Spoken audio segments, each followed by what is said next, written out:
Alors tout d'abord, je voudrais vous remercier de l'accueil que vous me faites pour cette causerie. Alors, puisqu'il s'agit d'une causerie, voilà, je ferai une intervention relativement courte pour laisser place à une discussion la plus libre possible autour, disons, des thèmes que je voudrais développer cet après-midi.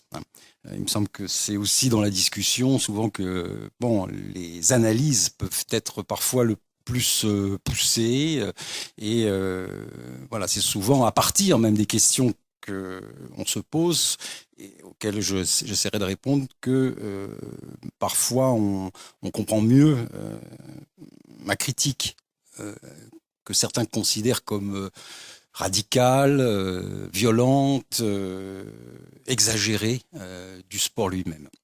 Reste, si vous voulez, que pour démarrer cette affaire, cette causerie, ce qui est certain, c'est que le sport, et on le voit en ce moment de manière tout à fait évidente, le sport est devenu vraiment un élément fondamental de notre société. Je ne parlerai par exemple que simplement la prise de position de François Hollande, qu'on dit, c'est pas un euphémisme, au plus bas niveau de popularité, ce qui ne l'empêche pas, et c'est peut-être précisément ça qui est intéressant à analyser, ce qui ne l'empêche pas de mettre en avant bien, la possibilité pour la France d'obtenir les Jeux Olympiques en 2024. Vous savez, comme moi, que la France n'a pas les Jeux Olympiques depuis un certain nombre d'années, qu'elle a raté à plusieurs occasions cette affaire.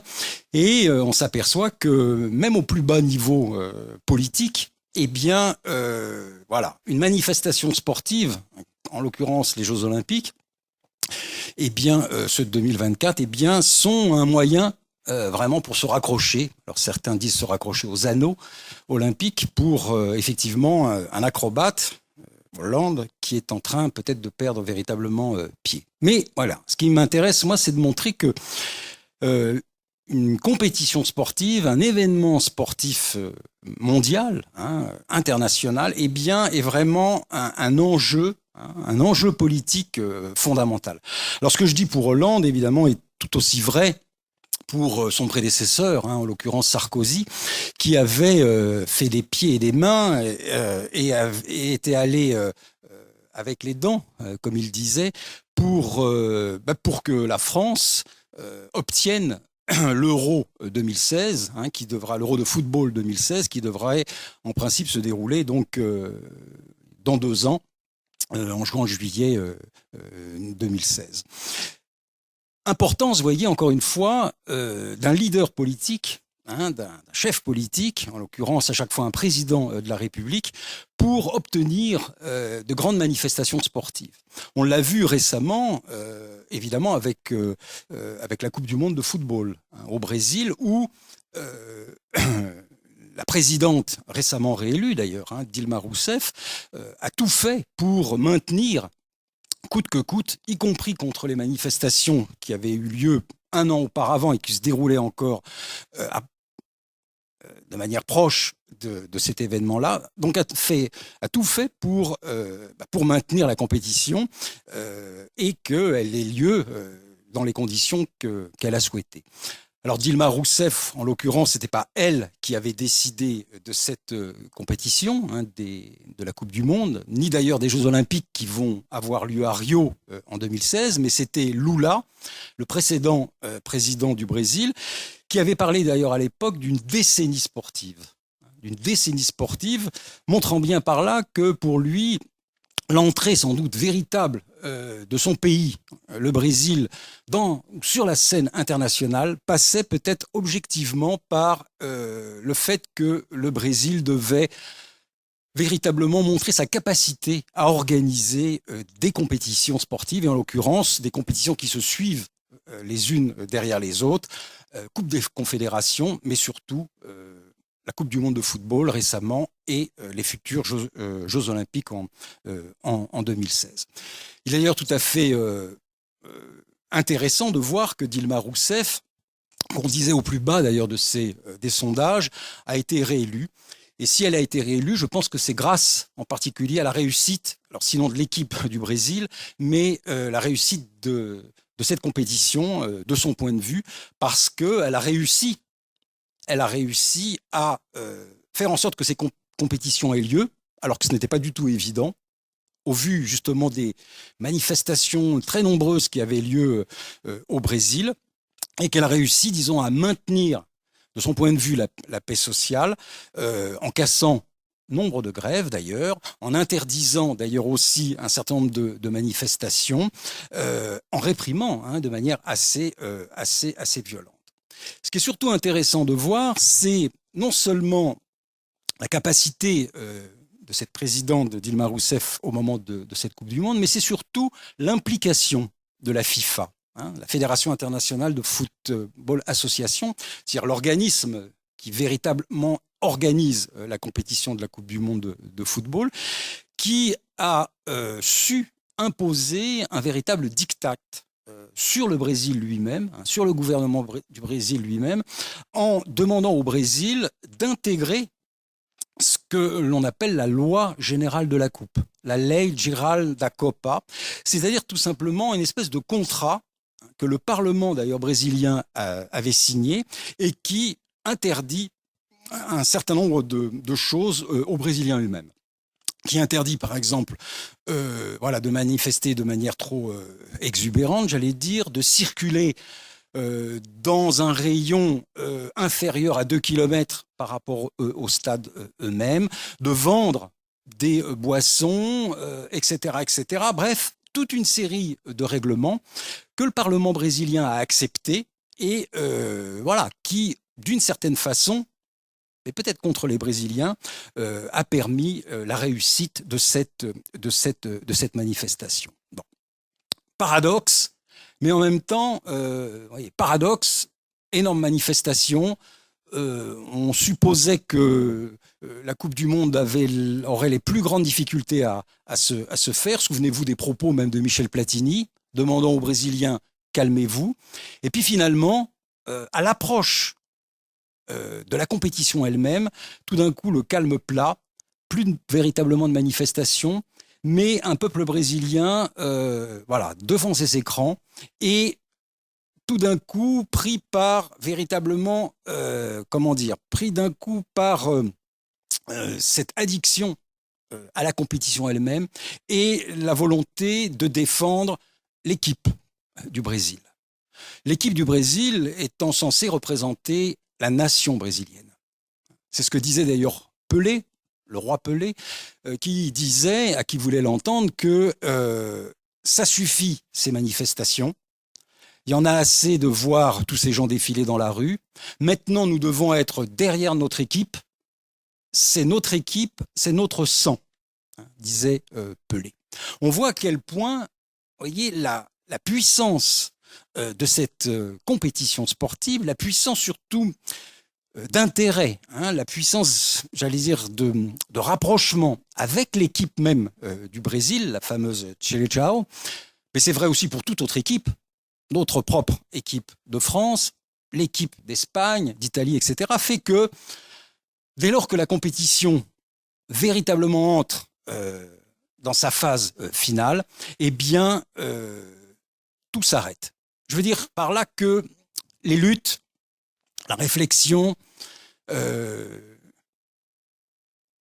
critique que l'on pourrait porter à son gouvernement, eh bien, s'arrête et laisse place précisément au pouvoir, en quelque sorte, de fascination de la compétition sportive, qui devient véritablement l'enjeu, pendant au moins un mois, de toutes les discussions, de tout ce que Umberto Eco appelle le bavardage sportif. On ne parle plus du tout de notre société, des problèmes que l'on pouvait avoir, par exemple pour les Brésiliens, problèmes de transport, problèmes de répression dans les favelas, mais l'enjeu des discussions devient uniquement un enjeu sportif. On ne parle plus que des possibilités de la victoire de telle ou telle équipe, de la possibilité de défaite de l'équipe que l'on déteste le plus, en l'occurrence pour les Brésiliens c'était les Argentins, à telle enseigne même que l'on en arrive parfois à un délire.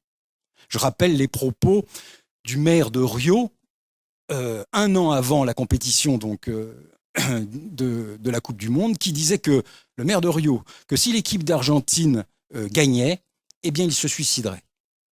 Ça montre, vous voyez, à quel point, comment dire, la confrontation, la violence, voilà, entre adversaires, supposés adversaires sur le terrain sportif, est aussi une violence sur le terrain politique, voire diplomatique. Mais qu'est-ce qui fait que précisément, vous voyez, cela est possible? Qu'est-ce qui fait que précisément, dans un pays où les conflits, je parle du Brésil, les conflits ou les manifestations ont été d'une importance tout à fait fondamentale. On parlait de millions de Brésiliens qui avaient défilé dans les rues, parfois des jours durant.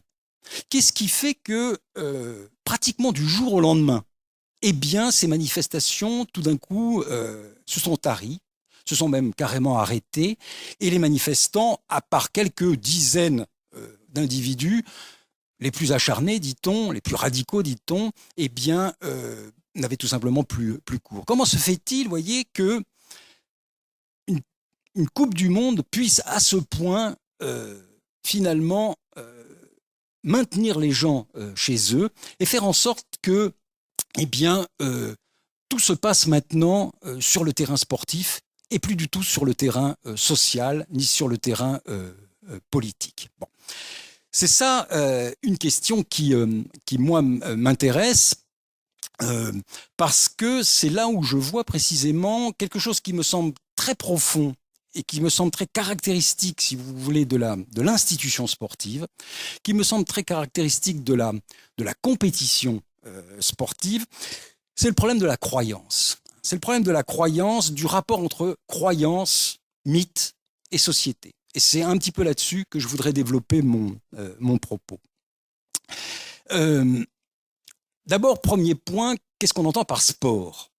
Qu'est-ce qu'on entend par sport? Alors, vous aurez compris que pour moi, en tous les cas, je préfère le préciser, pour moi, le sport, c'est avant tout le sport de compétition. Ce qu'on appelle le sport de compétition, le sport de niveau ou le sport de masse. Ce n'est pas du tout l'activité physique que l'on peut avoir tout un chacun et que parfois l'on résume à du sport. Quand je cours derrière le train que je risque de rater, est-ce que je fais du sport? Non. Quand je cours après ma femme qui vient de partir pour un autre, est-ce que je fais du sport? Non.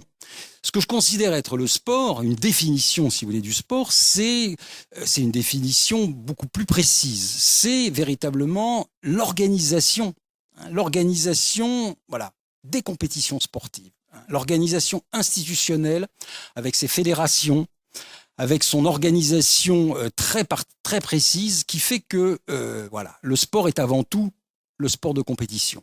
Et c'est celui-ci qui domine, dirige véritablement tout le sport, y compris le sport amateur, y compris le sport, voilà, tel qu'on peut le pratiquer sans avoir vraiment l'impression de faire du sport d'ailleurs. Bon. Donc l'importance, vous voyez, des définitions. Le terme sport lui-même, c'est vrai, un emploi polysémique. On lui attribue d'une certaine façon plusieurs sens. Pour moi, le sport, c'est avant tout l'organisation des grandes compétitions qui sont chapeautées d'ailleurs par de grandes institutions. Le CIO, Comité international olympique, la FIFA, j'en ai parlé, l'UEFA pour le football en Europe, qui fait que la compétition ou des compétitions peuvent avoir lieu tout simplement à travers le monde. Et précisément les compétitions ou des compétitions, il y en a de plus en plus. On peut même dire que le rythme, d'une certaine façon, des grandes compétitions sportives s'est accéléré. Vous avez des compétitions dans tous les domaines du sport, football, rugby, basket, handball, tennis, etc., etc. Pratiquement dans tous les pays du monde, y compris des sports qui encore, il y a quelques années, étaient inconnus dans certains pays du monde. Je pense par exemple au football. Eh bien, on le voit se développer de manière extrêmement rapide en Inde, en Chine, dans les pays asiatiques, vis-à-vis duquel il n'avait que peu d'intérêt. Donc, massification, vous voyez, de la pratique compétitive sportive, à travers l'ensemble des pays, l'ensemble des États-nations de la planète, multiplication et rythme accéléré des compétitions elles-mêmes. Jeux olympiques, tous les 4 ans, voire tous les 2 ans, Jeux olympiques d'été, Jeux olympiques d'hiver, Coupe du Monde évidemment de football, tous les 4 ans, mais multiplication aussi évidemment des coupes de football, Coupe d'Europe, etc., Coupe nationale, et l'ensemble évidemment des rencontres que l'on peut imaginer. On assiste même à la multiplication des compétitions, parfois un peu curieuses. Les Coupes du Monde, des Coupes du Monde des handicapés. Curieuse entre guillemets, on y reviendra. Jeux olympiques des handicapés. Jeux olympiques gays, qui devraient d'ailleurs, je crois, avoir lieu ou qui ont eu lieu à Paris. On voit donc, vous voyez, la prolifération d'un certain nombre de compétitions, y compris, et c'est les Chinois par exemple qui veulent mettre ça en œuvre, les Jeux olympiques pour animaux, où on va avoir la course entre chiens ou entre rats, je ne sais pas, qui va permettre de définir quel est celui qui court ou qui saute ou qui va le plus loin. Et donc, ce qui est un phénomène tout à fait intéressant à comprendre, c'est de voir que le sport, aujourd'hui, n'est pas simplement, le sport de compétition, n'est pas simplement un élément, comme il pouvait l'être encore il y a une 50aine d'années, un élément marginal de notre vie en société, de notre rapport, des rapports que nous pouvons avoir les uns avec les autres.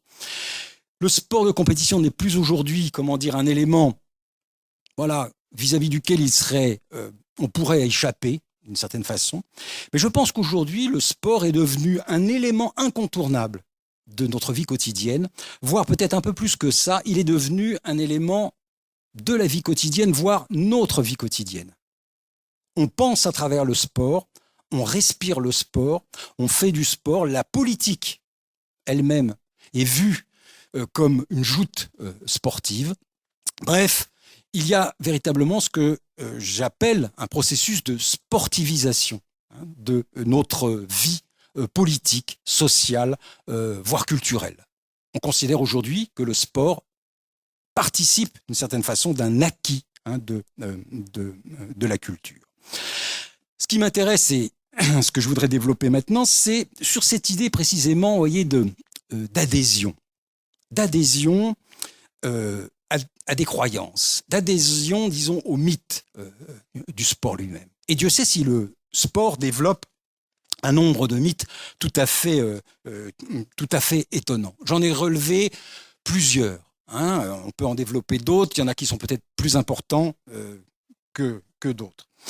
Le premier mythe, c'est l'idée, la croyance, si vous préférez, qu'il y a un progrès du sport. Il y a un progrès du sport depuis l'Antiquité. En quelque sorte, grâce au sport, on comprend que l'homme, alors l'homme au sens générique, la femme aussi évidemment, mais que l'homme, en quelque sorte, n'a cessé, grâce au sport, n'a cessé en quelque sorte d'évoluer, n'a cessé de progresser.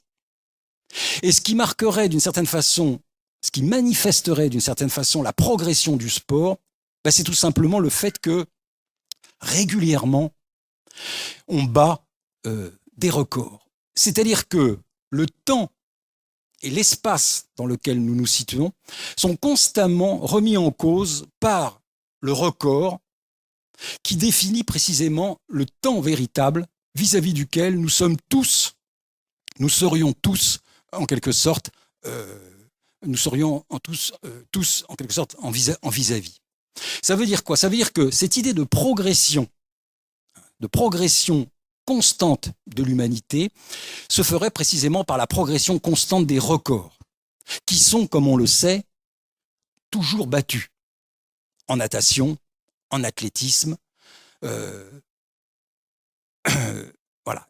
On court de plus en plus vite, on va de plus en plus haut, on lance le poids de plus en plus loin, on lance le javelot, etc., également de plus en plus loin.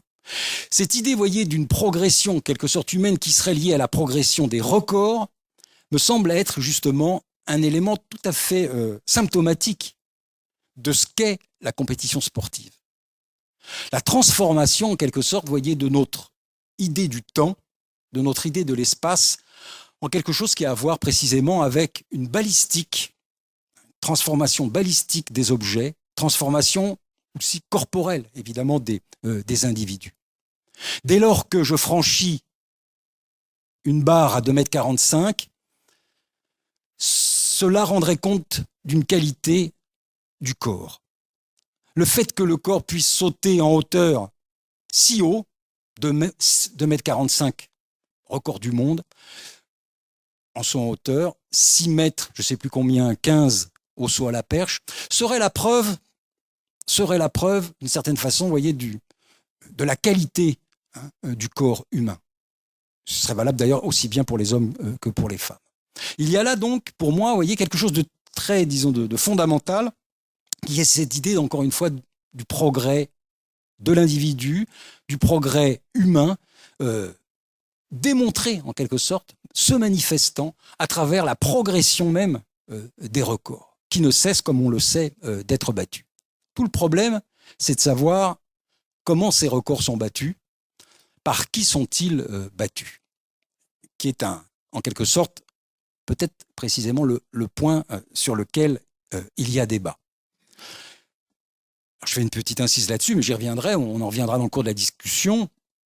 Aujourd'hui, et je l'affirme de manière tout à fait peut-être un petit peu péremptoire, voire radicale, je pense que le sport de compétition n'existerait pas ou n'existerait plus si le dopage n'était pas partout présent dans tous les sports, du plus haut niveau, y compris jusqu'au niveau amateur. Je pense qu'aujourd'hui, le dopage, c'est précisément ce qui fait, entre guillemets, la qualité même du sport de compétition. On ne peut aujourd'hui parvenir à de tels exploits que parce que précisément, on est littéralement dopé de manière médicale, avec un suivi médical parfaitement aujourd'hui opérant et opératoire. À telle enseigne aujourd'hui qu'un sportif comme Usain Bolt, qui peut-être dans quelques années d'ailleurs, mais ça sera un autre, courra en marche arrière et battra un record encore plus époustouflant. On ne sera plus à 9 secondes et 50 centièmes, mais on sera peut-être à 8 secondes, mais en marche arrière.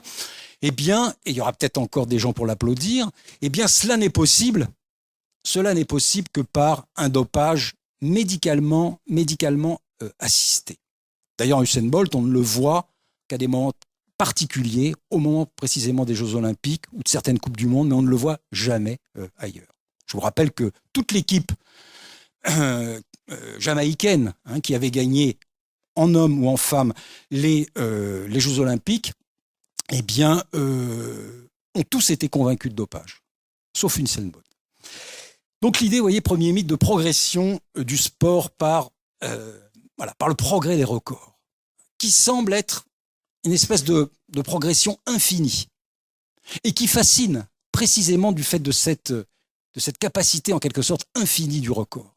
On pousse, comme on dit, on repousse, comme on dit, les limites de plus en plus loin. Tout le problème, c'est de savoir comment et pourquoi. Deuxième type de mythe, c'est le mythe évidemment, et ça participe de notre discussion sur l'idéal sportif, le mythe du sport éducatif. Est-ce que le sport est vraiment le lieu de l'éducation? Évidemment, on nous dit que oui. Évidemment, dans la doxa, c'est oui. Le sport, c'est le bonheur, c'est la jeunesse, c'est d'être ensemble, c'est d'avoir des émotions communes. Tout le problème, c'est est-ce véritablement que cela? Donc, est-ce que le sport est éducatif? Est-ce qu'il permet une éducation particulière? En particulier, une éducation des individus, une éducation corporelle, une éducation culturelle. Là aussi, c'est un mythe qui me semble non seulement durable, pérenne, mais qui me semble peut-être exagéré. C'est un mythe qui me semble peut-être qu'il faut analyser de plus près. Éducation, c'est à réfléchir. Aujourd'hui, le sport est de plus en envahi, et c'est de l'éducation, est de plus en plus envahi par la violence.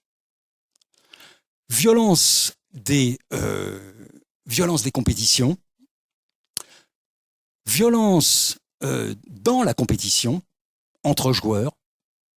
Vous voyez par exemple sur les terrains de football, c'est vrai dans les divisions hautes, mais c'est vrai et surtout encore plus dans les divisions dites inférieures. C'est la violence vraiment massive que l'on voit se développer. Violence entre les joueurs, violence vis-à-vis des arbitres, violence également dans les gradins, où on voit de plus en plus de supporters en venir aux mains, tout simplement parce que il y a une volonté de défendre, entre guillemets, son équipe vis-à-vis de l'autre. Est-on dans le sport éducatif? Y a-t-il là une éducation particulière que mettrait en avant précisément le sport lui-même? Violence également des violences, disons, de la présence de l'argent lui-même, qui est une violence, elle aussi. Les sommes qui sont mises en avant dans le sport constituent d'une certaine façon, pour moi, une violence particulière. Savez-vous que, par exemple, pour l'Euro 2016, eh bien, ce seront 1 milliard, officiellement, 1,7 milliard qui vont être mis sur la table. Pour que cette compétition ait lieu, il en faudra évidemment beaucoup plus. On se rendra compte un peu plus tard que les budgets vont être doublés, etc., etc. Mais il s'agit quand même d'une violence particulière. Une violence qui est faite tout simplement, ou qui sera faite aux contribuables à qui on demandera, pour que le spectacle soit total, une contribution évidemment pour lui. Pour quelle éducation? Est-ce que véritablement une compétition sportive, a à voir avec un rôle éducatif?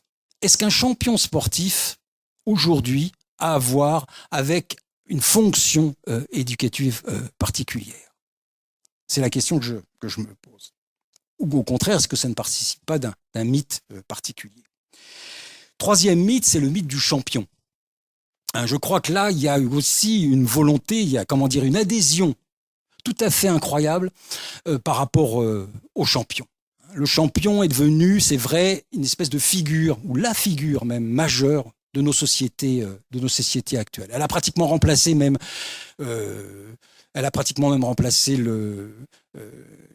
l'artiste, je peux dire, de cinéma, voire l'artiste de façon beaucoup plus générale. On considère même souvent que le champion, en l'occurrence par exemple le champion de football, est devenu lui-même un artiste. On n'hésite pas à comparer des matchs de football à des chorégraphies, on n'hésite pas à comparer un tir, un coup franc, une panenka ou que sais-je encore à un geste technique mais artistique. On n'hésite donc même plus à comparer ce qui est de l'ordre de l'art et de ce qui est de l'ordre technique particulière, en l'occurrence footballistique ou sportive. Reste que le champion est devenu aujourd'hui, c'est vrai, une espèce de figure vis-à-vis de laquelle, eh bien, on sent, et ça c'est le moins qu'on puisse dire, on sent une véritable attirance, une véritable adhésion à cette référence en quelque sorte pratiquement absolue. Le champion, c'est en quelque sorte celui qui est le meilleur, qui est meilleur en quelque sorte d'entre nous, qui par les qualités physiques, qui par ses prouesses, qui par ses résultats surtout, est capable de nous montrer que, il est plus fort en quelque sorte que nous-mêmes, et il est celui devant lequel, d'une certaine façon, on doit se prosterner. Je vous rappelle, entre parenthèses, par exemple, au moment de la Coupe du Monde de 98 en France, où tout le monde hurlait tous ensemble, où il y avait une immense effervescence populaire autour de l'équipe de France Black, Blanc, Beurre, ce qui n'a pas empêché Le Pen, Jean-Marie à l'époque, quelques années plus tard, d'être au second tour des élections. Mais bon, c'était la France Black Blanc Beurre, eh bien, ça n'a pas empêché cette foule, hein, souvenez-vous, en 98, au moment du grand défilé sur les Champs-Élysées, d'appeler à un Zidane président, hein, ce qui était tout à fait symptomatique d'une foule véritablement, fascinée, hein, par le personnage, hein, par cette espèce de mise, voyez, en valeur, hein, médiatique, hein, du champion, devenant pratiquement, se substituant pratiquement à tout simplement aux figures politiques en quelque sorte traditionnelles, mais qui peut-être justement les remplaçaient parce qu'on considérait déjà que ces figures politiques traditionnelles avaient fait leur temps et que le champion, en l'occurrence Zidane et son équipe, étaient plus révélateurs, hein, de ce qu'était la France. Je pense que le mythe, enfin un des mythes, est là. On en a vu la déconvenue un peu plus tard, où tout s'est écroulé.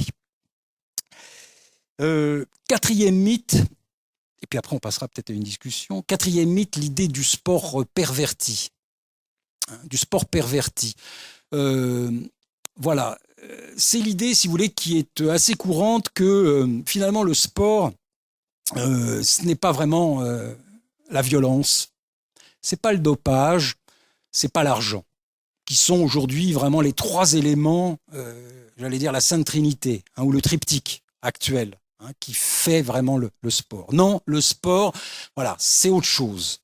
Le sport serait ailleurs. Hein, voilà. Ce n'est pas, il ne faudrait pas s'arrêter en quelque sorte à cela, mais pour véritablement, être partie prenante, hein, partie prenante du sport, eh bien, il faudrait ne pas voir, ne pas, disons, se rendre compte, ne pas analyser en quelque sorte le sport tel qu'il est, à travers la violence, à travers le dopage, mais le voir comme quelque chose d'autre. Cinquième point, le mythe de la pérennité du sport à travers les âges. Le sport, en quelque sorte, est consubstantiel de l'humanité. L'humanité a toujours eu une activité sportive. Et tout le monde, à travers la planète, tout le monde fait du sport. C'est l'idée, vous voyez, d'une pérennité sportive, de quelque chose qui a toujours existé, et vis-à-vis duquel, finalement, il n'y a pas d'échappatoire. C'est l'idée, vous voyez, que le sport, en quelque sorte, c'est la mise, le sport de compétition, c'est la mise en mouvement naturel du corps humain. Et que tout ce qui peut contribuer précisément à cette mise en œuvre du corps, eh bien, participe, le premier mythe dont j'ai parlé tout à l'heure, participe au progrès de l'humanité. Tous les records, en quelque sorte, montrent la marche, disons, de cette humanité qui devient de plus en plus, en quelque sorte, de plus en plus accomplie, de plus en plus sûre, en quelque sorte, d'elle-même, et qui montre que, voilà, les individus, le corps des individus, eh bien, est un corps qui devient de plus en plus, comme on pourrait dire, de plus en plus redoutable, de plus en plus puissant, et vis-à-vis duquel, d'une certaine façon, la compétition, eh bien, est l'élément moteur. Bon, c'est évidemment faire fi, hein, d'une analyse plus précise, j'allais dire anthropologique, hein, ou ethnologique, hein, du corps lui-même. Est-ce que véritablement le sport de compétition a toujours existé ? C'est une question. Moi, je pense que non. Je pense que ce qui définit précisément le sport de compétition, à la différence des Jeux Olympiques grecs en particulier, ce qui définit véritablement le sport de compétition, c'est ce que je disais précédemment, c'est la question du record, c'est la question du temps, c'est la question du temps chronométré. À l'époque grecque, évidemment, il n'y avait pas de chronomètre. On ne mesurait pas les distances. C'était simplement le vainqueur. Mais c'est tout. Aujourd'hui, non. Aujourd'hui, c'est le record, c'est-à-dire le temps maîtrisé et le temps universel. C'est-à-dire qu'un record est valable aussi bien à Tokyo qu'à Melbourne, qu'au Groenland, qu'à Paris, qu'en Argentine, etc., etc. 9 secondes 50, je ne sais plus combien, au 100 mètres, par Usain Bolt, ça a la même valeur là où il s'est établi le record, je crois que c'était à Berlin, ça a la même valeur pour l'ensemble de l'humanité. En quelque sorte, l'humanité n'a plus qu'à se confronter, à ce record pour voir où elle en est. L'humanité serait en quelque sorte, voilà, dans un rapport évidemment d'infériorité qui peut battre ce type de record vis-à-vis de Usain Bolt lui-même. Voilà.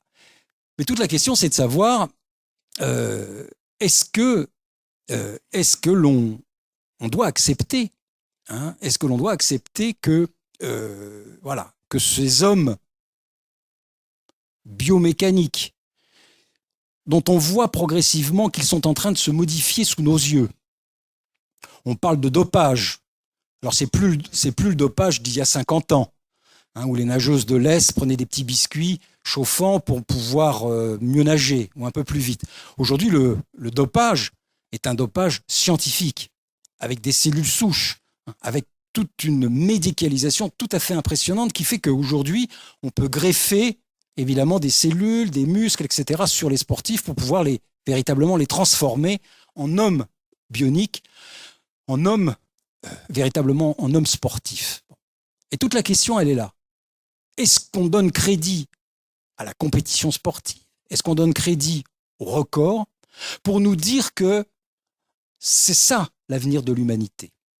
C'est ça vers lequel nous devons nous projeter parce qu'il n'y a pas d'autres issues et d'autres normes corporelles que celles qui sont désignées, qui sont montrées par les sportifs, qui vont plus loin, qui vont plus haut, qui sont plus forts. Altius, situs, fortus, comme disait la devise de Coubertin. Plus haut, plus vite, plus fort.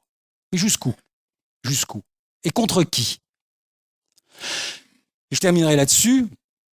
Je pense que le sport, contrairement, et la difficulté de l'analyse est là, contrairement à précisément skills, la façon dont il se présente, le bonheur, l'émotion collective, la jeunesse, la santé, l'éducation, etc., c'est précisément aujourd'hui, je pense, la forme la plus incroyable parce qu'elle ne nous permet pas de réfléchir dessus.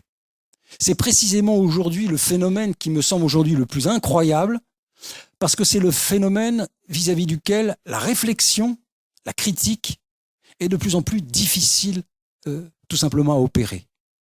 Aujourd'hui, critiquer le sport, ça serait un peu comme critiquer le soleil ou le fait que les fleurs s'épanouissent au printemps. Ça va de soi, c'est naturel, ça fait partie de nous. Bon, tout le problème est là. Peut-on critiquer le sport? Doit-on critiquer le sport? Quel type de corps le sport nous promeut, en quelque sorte? Doit-on l'accepter? Voilà, je terminerai là-dessus. Je voudrais revenir sur la Coupe du Monde du Brésil, simplement pour penser peut-être que les manifestations n'étaient pas contre le football, mais contre les frais engagés par cette Coupe du Monde dans un pays excessivement pauvre pour la plupart de la population. Oui, bien sûr. Alors moi j'ai suivi très près évidemment ce qui s'est passé au Brésil, parce qu'on pouvait se poser la question de savoir d'ailleurs si cette compétition allait avoir lieu. Il y avait beaucoup d'inquiétudes autour de ça évidemment.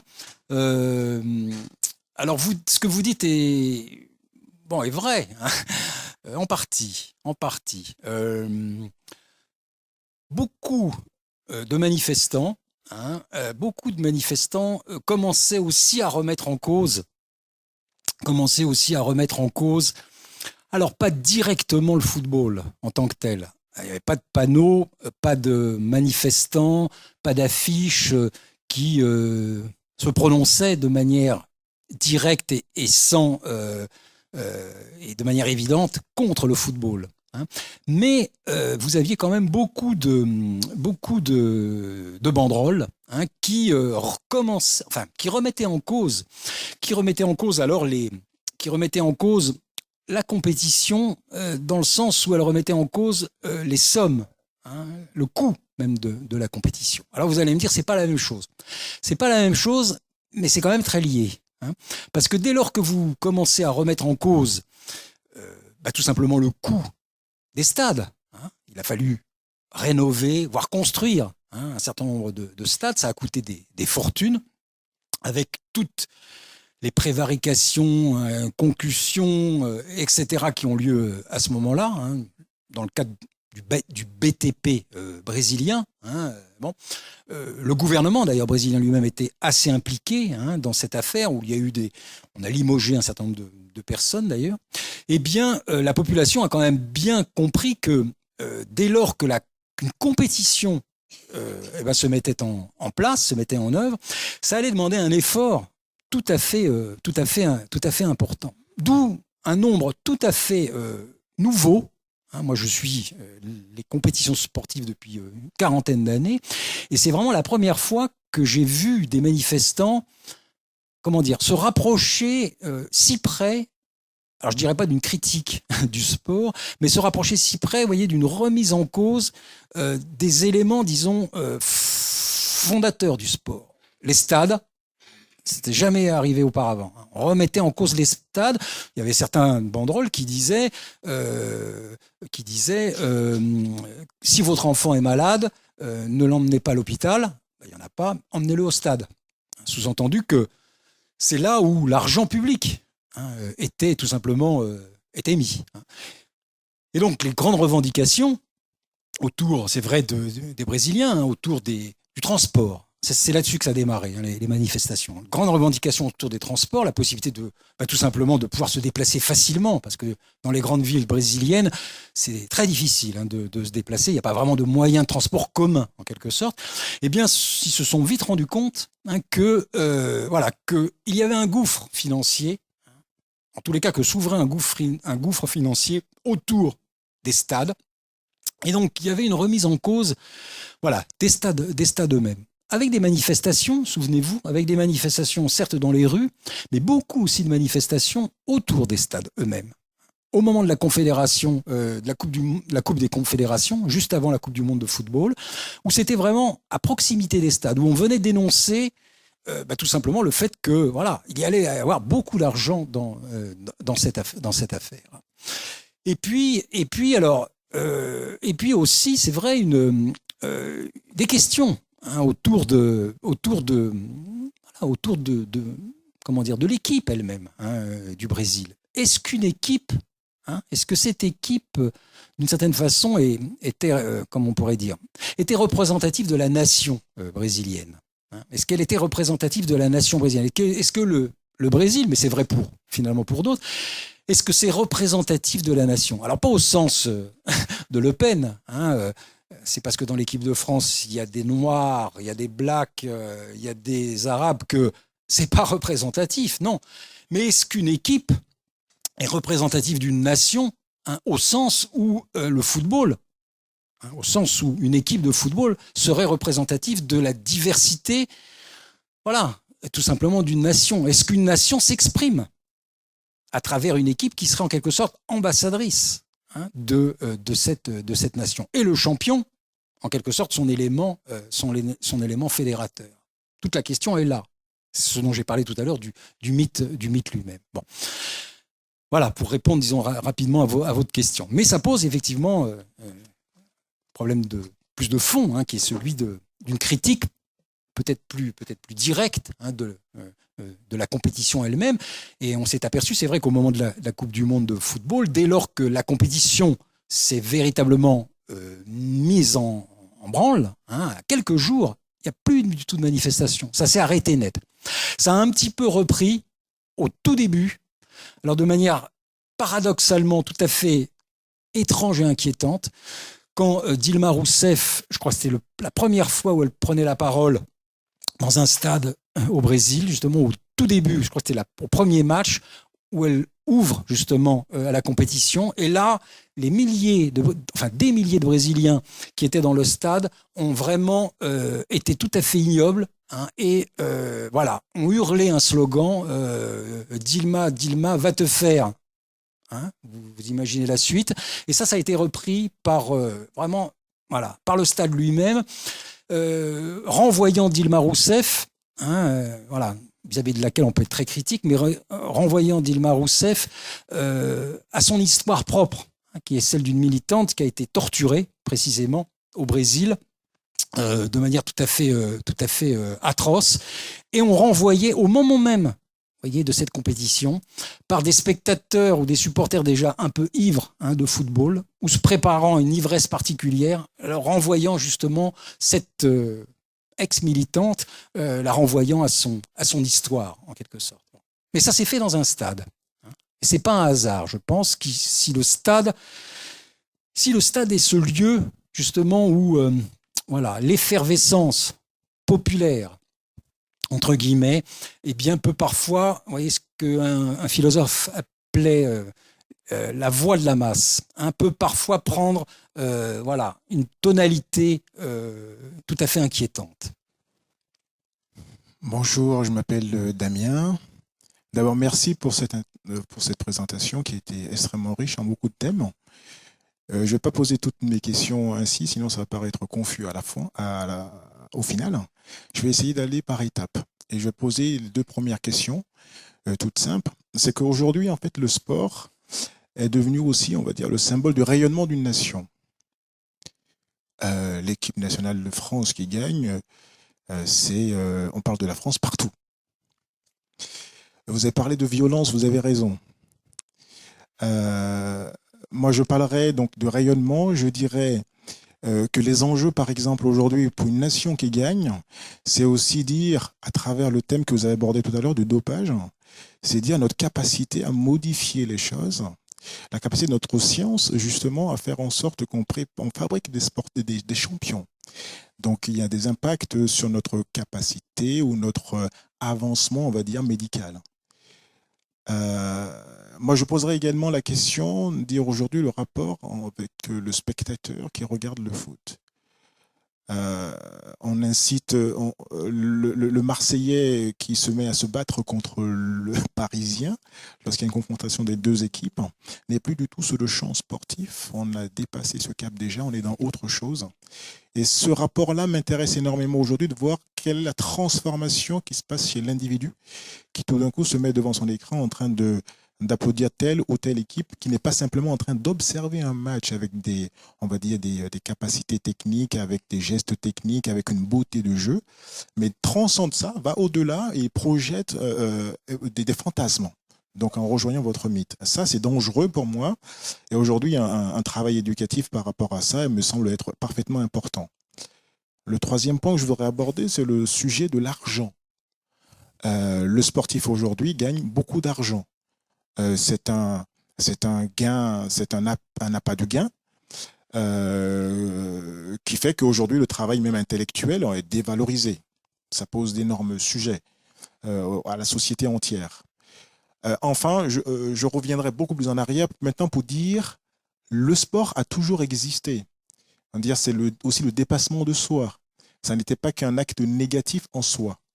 Quand je cherche à aller atteindre le point qui est en face de moi en cherchant à aller de plus en plus vite, je ne suis pas en train de battre contre l'ensemble de la population mondiale, je suis peut-être en train de m'émanciper tout seul. À atteindre d'autres sommets. Donc je pense qu'il faudrait, dans toutes ces critiques, la critique est permise du sport, vous en avez parlé tout à l'heure, la critique est parfaitement permise, mais je pense que nous devons, il y a un rôle de confusion aujourd'hui qui existe, qui est généralisé. On transpose et on va vite dans toutes les analyses, et on s'arrête, j'ai l'impression qu'on ne s'arrête pas au sujet forcément essentiel. Et c'est cette confusion-là qu'il faut absolument éviter dans la population en globalité, pour qu'on saisisse les bons sujets. Et aujourd'hui, vous m'avez permis d'y voir encore plus clair. Mais je reviendrai peut-être tout à l'heure aux besoins. Bon, il n'y avait pas que 3 questions, si j'ai compté, si j'ai bien compté. Alors, je sais pas, moi j'en ai retenu un certain nombre, bon, mais il y en aura peut-être d'autres. Alors, par exemple, vous avez parlé tout au début du rayonnement, justement, du rayonnement national, le rayonnement d'une nation, plus exactement. Bon, là aussi, peut-être qu'il faut tempérer cette affaire. Pensez-vous vraiment que, par exemple, la victoire de l'équipe de France en 98 en France a permis le rayonnement de la France, permis un rayonnement, disons, de la France différent, plus important. Je suis pas sûr. Hein. Je pense qu'une victoire d'une équipe, ça a surtout des vertus internes. Hein. Ça a des vertus internes, ça a des vertus idéologiques, hein, des vertus politiques tout à fait décisives. Hein. À telle enseigne, vous l'avez compris, que d'ailleurs depuis le général de Gaulle, hein, tous les présidents, premiers ministres, etc., voilà, veulent hein, que leur équipe, hein, en tous les cas au moment où ils sont en activité, eh bien, gagne une compétition, hein, une Coupe du Monde, un championnat, etc., etc. Et donc à chaque fois, on l'a vu au moment de la Coupe du Monde du Brésil, François Hollande est allé immédiatement à Clairefontaine, saluer les membres de l'équipe de France, bon, etc. Et donc se montrer, hein, pour tout simplement montrer cette pas collusion, mais disons, vous voyez, ce rapport, ce rapprochement, hein, cette empathie qu'a le pouvoir politique vis-à-vis de la puissance sportive et qui fait que on compte sur vous les petits gars pour que vous l'emportiez et que nous l'emportions par derrière, en quelque sorte. Hein. En quelque sorte, la puissance, si vous voulez, d'une victoire sportive, hein, par une équipe hein, de football ou autre d'ailleurs, hein, ou par un champion, hein, Teddy Riner par exemple dans le judo, etc., a des vertus plus internes. Voilà, elle permettrait aux politiques en activité, en quelque sorte, vous voyez, de redorer, hein, pour le cas de Hollande, son blason, un politique, voilà, largement terni par les temps qui courent. Et on le voit d'ailleurs avec ce qu'il dit actuellement sur l'Euro 2016, hein, où, alors, il y a les Jeux Olympiques de 2024, mais l'Euro 2016, qui est vraiment un thème politique permanent, hein, qu'il met vraiment en œuvre de façon tout à fait importante. Hein. C'est pour lui décisif. Évidemment, 2016, vous l'avez compris, c'est un an avant 2017. Hein. Et donc, ça a une fonction, évidemment, politique tout à fait fondamentale. Hein. Faire en sorte, si vous voulez, de montrer que le politique se préoccupe hein, véritablement d'une équipe, de l'engagement, en quelque sorte, d'un certain nombre de villes, en l'occurrence celles qui vont rénover ou construire de nouveaux stades, pour faire en sorte, vous voyez que voilà, on soit en quelque sorte prêt. Mais qui est prêt? L'équipe ou le pouvoir politique, hein, qu'on soit véritablement prêt pour l'événement. Et faire en sorte, si vous voulez, que l'événement, ça soit pas simplement un événement de type sportif, mais que ça soit surtout un événement de type politique. C'est-à-dire que le sportif, progressivement, se transforme, j'allais dire, en événement politique.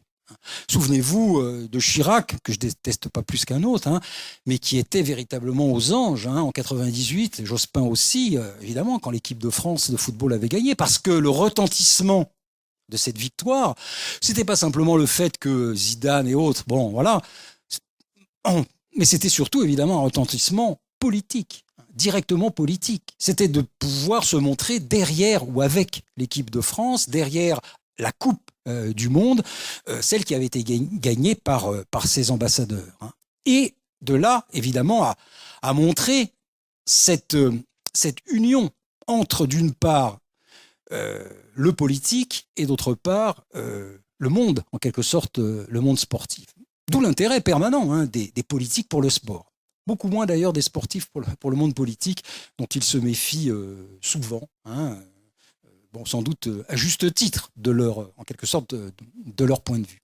Sauf que les équipes de France, quelles qu'elles soient, hein, de football, de basket, de handball, etc., sont nécessairement des équipes, qui sont liées, à la puissance publique, à la puissance politique publique. Il y a évidemment un ministère. Hein, il y a des fédérations, voilà, qui fait que, toute équipe nationale dépend en France en tous les cas, mais c'est vrai ailleurs, dépend en quelque sorte du pays lui-même. Viendra peut-être un jour avec le développement peut-être de notre système capitaliste, disons-le comme ça, où cette idée, voyez, d'équipe nationale disparaîtra. Pour l'instant, c'est vrai, les équipes sont liées à des nations. L'équipe de football française, l'équipe de basket américaine, etc., etc. Il n'est pas dit qu'un jour ou l'autre, avec la mondialisation du système, eh bien, l'idée, voyez, d'équipe nationale, c'est-à-dire d'équipes liées à des États-nations, disparaissent au profit d'équipes de marque. Une équipe de foot Google contre une équipe de foot McDonald's ou que sais-je encore. C'est pas impossible. Vu d'ailleurs la puissance, la puissance de ces partenaires, comme on dit. Partenaires du CIO, partenaires de la FIFA, Coca-Cola, McDonald's, bon, etc., etc., qui donnent des sommes hallucinantes pour pouvoir être présents. Mais voilà, on en reste encore, c'est vrai, je pense qu'on en est encore à la préhistoire du sport. Ça peut devenir encore plus, j'allais dire, plus grave. Il y avait un deuxième point sur lequel je voulais peut-être répondre, sur l'idée de l'argent, par exemple. Bon, c'est vrai que aujourd'hui, on ne peut pas faire de sport sans argent.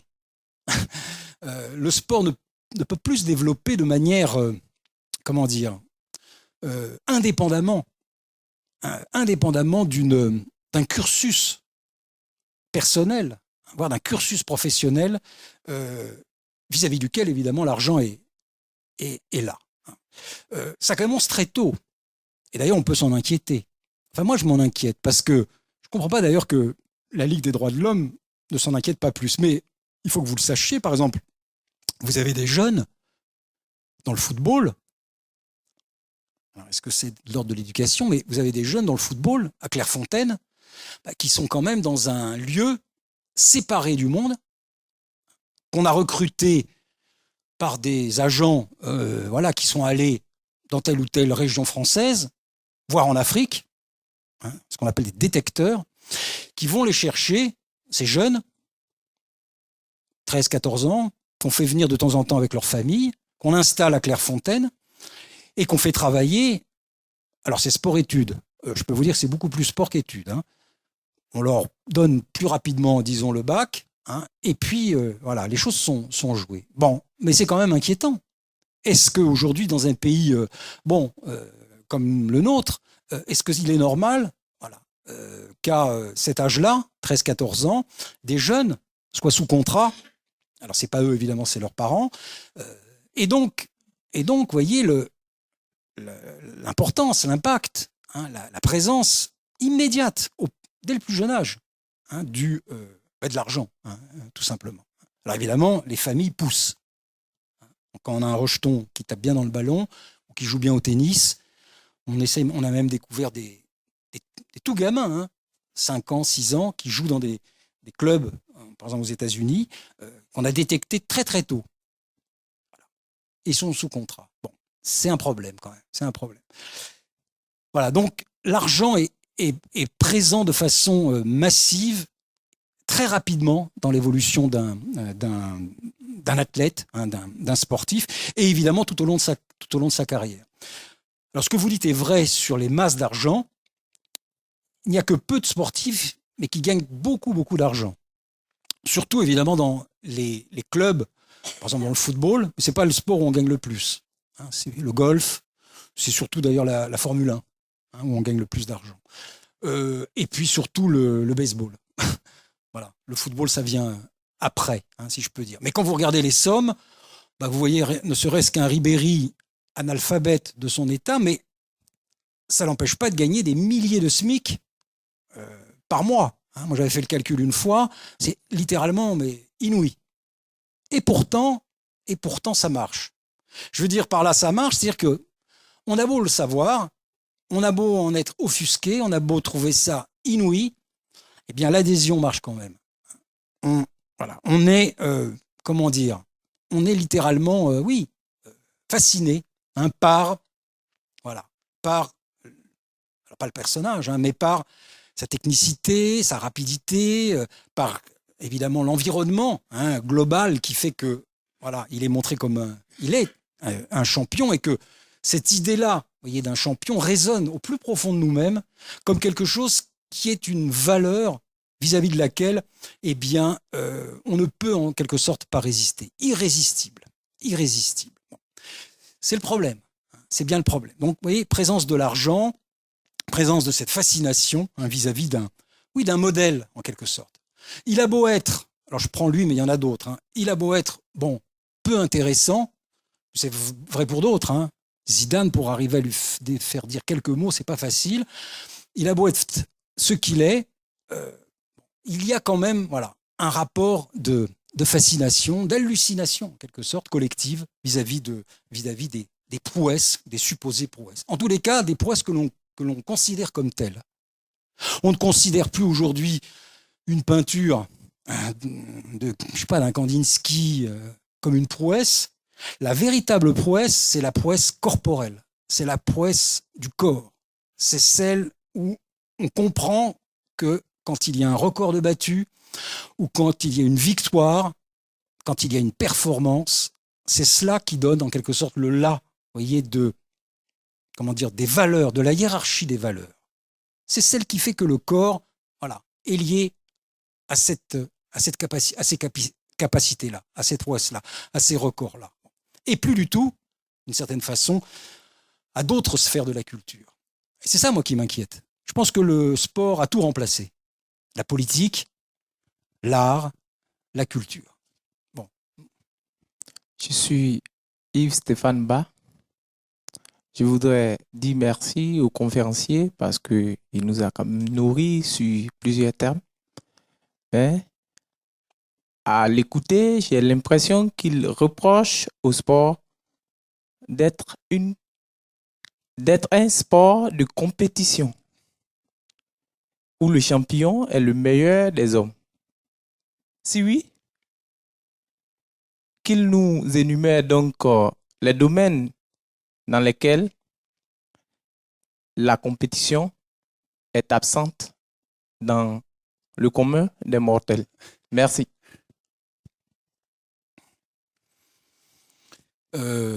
Oui, ce que vous dites est vrai. La question est juste. Et même si vous vouliez par cette question me mettre un défi, moi j'y réponds. Oui, j'y réponds par un acquiescement de ma part. Dans votre question, il y a la réponse. Y a-t-il un lieu où la compétition, en quelque sorte, n'existerait pas, Non, je peux vous rassurer, si ça vous rassure, la compétition, elle est partout présente, y compris dans cette salle, d'ailleurs.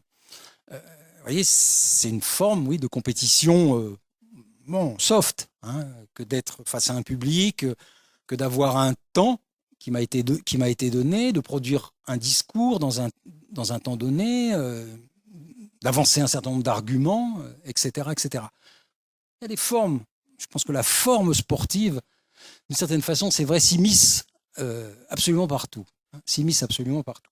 Mais c'est vrai, c'est vrai surtout que la forme sportive compétitive, c'est aujourd'hui la forme, la plus manifeste, la plus massive de la concurrence ou de la compétition généralisée entre les individus. Et c'est peut-être parce qu'elle est justement cette manifestation la plus massive, la plus mondialisée. C'est peut-être aussi pour cela qu'on a le plus de mal justement à la critiquer. C'est peut-être parce qu'elle est si puissante qu'elle est peut-être si aveuglante. Et c'est ça peut-être la grande difficulté justement à dire non. On ne veut plus de cette compétition-là. On pense que le corps, il peut être mis en œuvre de façon différente. L'histoire du corps, l'histoire, si vous voulez, de notre propre façon de vivre, d'agir, de marcher, de circuler, de nager, de sauter, c'est pas du tout forcément celle que nous proposent les champions des compétitions modernes. Il y a des civilisations où c'est l'inverse. C'est pas la mobilité compétitive C'est pas la mobilité corporelle de la compétition qui est mise en œuvre, mais c'est au contraire l'immobilité. Moins je bouge, plus je suis moi-même. Moins je bouge, plus je suis immobile, plus je suis moi-même. Évidemment, ça n'a rien à voir avec notre système. Non, notre système, c'est il faut bouger le maximum dans un laps de temps le plus court possible et le plus loin possible, voire le plus haut possible. Ça, c'est notre système. Toujours plus. Toujours plus de records, toujours plus d'argent. Voilà. Un temps qui doit diminuer toujours. Hein, et puis, dans les compétitions athlétiques, par exemple, envoyer un objet toujours le plus loin possible. Ça, c'est vraiment ce qui fonde la compétition elle-même. Et c'est vrai que ça a l'air anodin, ça a l'air comme ça peut-être évident, et ça l'est d'une certaine façon, mais ces formes-là, ces formes, disons, d'organisation du corps, ces formes d'organisation de la compétition, où les gestes du corps sont mis en place, mis en œuvre par un entraînement particulier, par des techniques particulières, par la répétition des gestes. Vous savez, avant de mettre un but,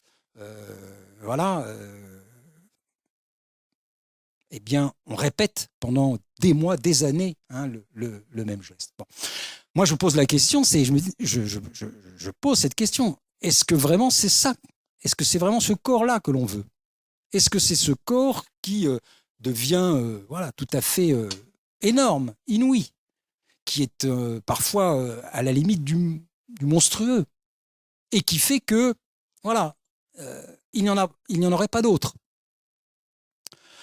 Moi, je pense qu'on peut imaginer un autre corps qui ne serait pas justement celui de la compétition, qui ne serait pas lié au système de la compétition sportive, mais qui serait évidemment un corps différent, un corps ludique, où la compétition n'aurait littéralement aucune prise, où on serait totalement étranger à la compétition, qui oblige à à une organisation corporelle de son corps, mais une organisation des corps aussi entre eux. Au football, on est à l'avant, on est au milieu, à l'arrière, on est goal. En ski, on est bon slalomeur, bon descendeur. Au handball, on est ceci, cela, etc., etc. Donc, vous voyez l'idée d'une technicisation du corps lui-même. Mais pourquoi? Moi, je dis que le corps, il n'est pas fait pour devenir un objet balistique, il n'est pas fait pour devenir un objet technique. Alors qu'on ne se méprenne pas, moi je ne suis pas contre le fait d'apprendre les techniques, comme le disait un sociologue, Marcel Mauss, d'apprendre les techniques du corps. Bien sûr qu'il faut apprendre à marcher, bien sûr qu'il faut apprendre à nager. Mais de là à devenir Manodou, c'est-à-dire ce qu'elle disait elle-même de sa propre compétition, qu'elle avait vécu, l'enfer.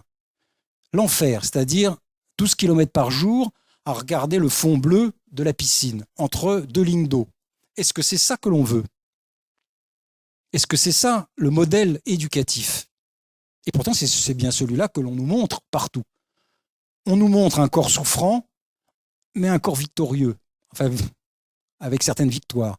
Mais on ne nous montre jamais un corps d'enfant normal, indépendant du sport lui-même. Oui, je voudrais juste faire très court pour ma dernière intervention ce soir. C'est concernant le corps. On a eu beaucoup d'interventions autour du corps. Je voudrais juste illustrer mon propos par la chose suivante. Quand on est sur un terrain, quel que soit le sport d'ailleurs, collectif, où j'ai un ailier qui est un gaucher, il sera plus performant dans ce couloir si je le mettais à gauche que si je le mettais dans une autre position. En fait, je le mettrais en difficulté. Quand je dis tout ça, je sors de sport-études également. J'ai été ingénieur, j'ai fait des grandes études. Ça ne m'a pas empêché de me réaliser intellectuellement. Donc le corps, on peut le spécialiser, utiliser les hommes dont on dispose à un moment donné pour constituer une équipe à la meilleure position possible pour le meilleur gain de l'équipe. Donc c'est de l'efficacité d'organisation. Le cas de Laure Manodou qui nage plusieurs heures dans la même journée en se lassant, je rebondis sur mon deuxième sujet, qui est le sujet du choix. Elle a fait le choix d'aller jusque-là, quitte à arriver à une situation où elle a critiqué son propre sport. Je pense que là, elle n'a pas eu la liberté de faire le bon choix et de prendre les bonnes décisions ou de s'entourer des bonnes personnes à ce moment-là. Attention, je sais qu'il y a le sujet du diktat derrière. L'autre chose, donc j'ai parlé du corps, du choix, il y a le spectacle. Nous avons tous besoin de spectacle. Il y a le spectacle vivant auquel nous assistons tous avec une très bonne pièce de théâtre et on l'admire intellectuellement.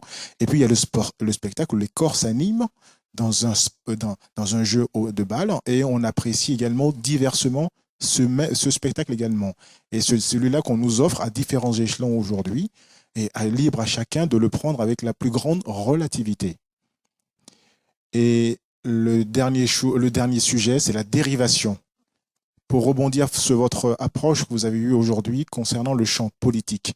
Effectivement, le sport aujourd'hui est trop dérivé, trop utilisé à des buts de gains personnels pour diverses personnes, les lobbies, Google, etc., qui sponsorisent des équipes pour voir leur nom apparaître, les Emirates, etc., et par les hommes politiques pour exister ou pour exister et durer. Donc, c'est tous ces ingrédients négatifs. Je pense qu'il faut en prendre conscience et c'est à nous, spectateurs, d'être vigilants vis-à-vis de ça. Moi, aujourd'hui, je ne rate aucun match de l'équipe de France et ça ne me rend pas fou. J'aime bien les regarder jouer et j'aime bien les voir gagner aussi avec beaucoup de plaisir. Et effectivement, en me disant intellectuellement, j'ai des problèmes derrière, de dopage, de tout ce que vous voulez, qui peuvent abîmer les corps de tous ces champions qui en sont en train de s'exprimer devant moi. Je pense que là, c'est un appel à chacun d'être très vigilant vis-à-vis de ce que nous voyons devant nous, en fait. Vous avez dit l'essentiel. L'essentiel, c'est de regarder aujourd'hui. L'essentiel, c'est de regarder.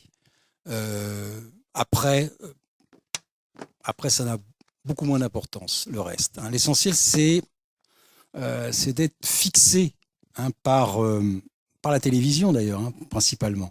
Parce que le sport, ça serait aussi une analyse à développer peut-être de façon un peu plus forte. Enfin, c'est ce que j'ai fait dans un des bouquins, d'ailleurs, sur le stade. Je pense qu'aujourd'hui, le sport est à ce point puissant parce qu'il est médiatisé. Et je dirais même plus, c'est pas tant qu'aujourd'hui le sport est médiatisé, mais c'est même que le sport est devenu le principal média. Donc l'essentiel, c'est ce que vous dites. Je dis pas ça pour me fâcher avec vous, mais oui, c'est d'être spectateur. Mais ça, les politiques, ils en sont parfaitement conscients et heureux. Plus il y a de spectateurs, mieux c'est. Les Coupes du Monde de football, surtout elles, parce que les Jeux Olympiques un petit peu moins. Mais c'est le premier spectacle mondialisé. C'est-à-dire qu'au même moment, sur l'ensemble de la planète, que vous habitiez Tokyo, que ça soit la nuit, et que vous habitiez Paris ou Washington, que ça soit le jour ou le début de la journée ou fin d'après-midi, peu importe, eh bien au même moment, vous regardez le même spectacle, avec les mêmes émotions, etc. 2,5 milliards, c'est pas rien, 2,5 milliards de téléspectateurs. Ça, la puissance du sport, elle est là aussi. Cette capacité, vous voyez, à rendre en quelque sorte unidimensionnel le temps. Le temps et tout simplement la vision elle-même. La vision elle-même. On regarde en même temps, tous ensemble. Bon, oui, mais pourquoi Est-ce que vraiment c'est si innocent? Est-ce que c'est vraiment uniquement le bonheur, la joie d'être ensemble, etc., etc. Ou est-ce que derrière tout cela, c'est pas quelque chose peut-être de plus inquiétant, Voilà une question que je me pose. C'est pas la guerre. Ça, je suis d'accord avec vous. Le sport, non, il y a moins de morts que les week-ends d'automobile. Ça, c'est sûr. Bon, il y en a aussi. Il y en a aussi. Je le disais tout à l'heure. Là, depuis quelques semaines, par exemple en Argentine, dans les divisions inférieures de football, il y a 1 mort par jour. On se tape dessus. On se tape bien, hein, un mort par jour. Bon. Dans le sport, oui, il n'y a pas autant de morts hein, qu'avec la circulation automobile, c'est clair, mais il y en a quand même pas mal. Hein, il y en a pas mal. Mais disons que voilà, c'est la guerre sans les armes, hein, comme le disait, je crois que c'est Orwell qui disait ça. C'est la guerre sans les armes. Hein. Donc, alors, bon, doit-on pourtant l'accepter? La guerre, on s'y précipite. Hein. Il y en a qui, bon, il y a beau y avoir des mutineries, que sais-je encore. Vous savez, il y a un rapport parfois très très ambigu avec la guerre hein, et avec la mort elle-même. Le sport, alors c'est peut-être pas aussi violent. Hein, ça se présente plutôt d'ailleurs, ça a une face hein, ou un visage, oui, qui est plutôt de l'ordre là de l'enviable, hein, de quelque chose qui nous plaît, qui nous fascine, avec lequel on a une espèce d'empathie tout à fait importante. Mais on peut se poser aussi la question de savoir, alors est-ce que c'est, comme le disait l'intitulé, la face cachée du sport, ou est-ce que c'est le sport lui-même? On peut se poser la question de savoir si, tout cela n'a pas un but particulier. Alors, je ne parle pas d'un complot, hein, mais si tout ça, ce n'est pas fait pour d'une certaine façon, transformer les individus en de simples spectateurs, c'est-à-dire des gens devenus non plus des gens qui ne sont plus des sujets, qui ne sont plus capables de penser par eux-mêmes par rapport à une situation, mais qui sont à ce point dans un spectacle, en l'occurrence sportif, que la fascination est telle, l'hallucination collective est telle que plus rien n'existe en dehors du stade lui-même et en dehors de l'écran de télévision et donc du sport tel qu'il nous est proposé. C'est ça la question que moi je me pose. Et donc, est-ce que le sport de compétition, et donc les grandes compétitions, précisément par la capacité, vous voyez, à mondialiser médiatiquement des spectateurs, est-ce qu'il n'a pas une première fonction politique qui serait celle justement de concentrer notre regard, de focaliser notre vision et donc aussi peut-être notre intelligence vers des choses de type anecdotique au lieu de nous intéresser peut-être aux vrais problèmes de nos sociétés. En l'occurrence, des problèmes d'emploi, que sais-je encore, etc. Mais la puissance du sport, sa vraie puissance, c'est justement de nous dire ces problèmes-là existent. Oui, le chômage, oui, le racisme, oui, la violence, oui, le dopage. Mais le sport, c'est au-dessus de cela. C'est autre chose. C'est plus fort même que cela.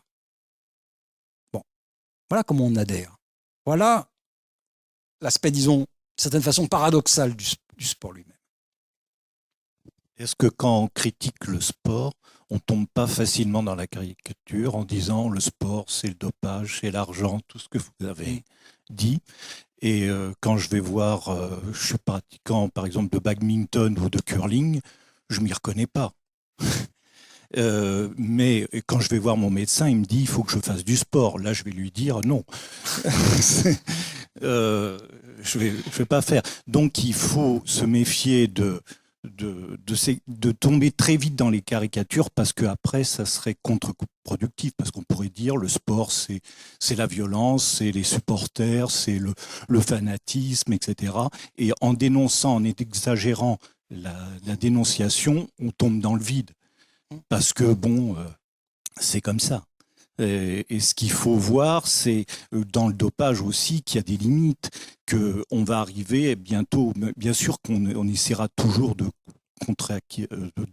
détourner le dopage, mais que la médecine aussi fait des progrès dans la détection du dopage, qu'on peut s'apercevoir que dans le cyclisme qui a failli en mourir, que maintenant ils luttent et ils veulent un sport propre parce qu'après ça n'a plus d'intérêt et que les millions de téléspectateurs ou de spectateurs qui vont sur le bord des routes ne sont plus intéressés par le sport s'il y a trop de dopage, si il y a trop d'argent ou on devient vite écœuré ces choses-là.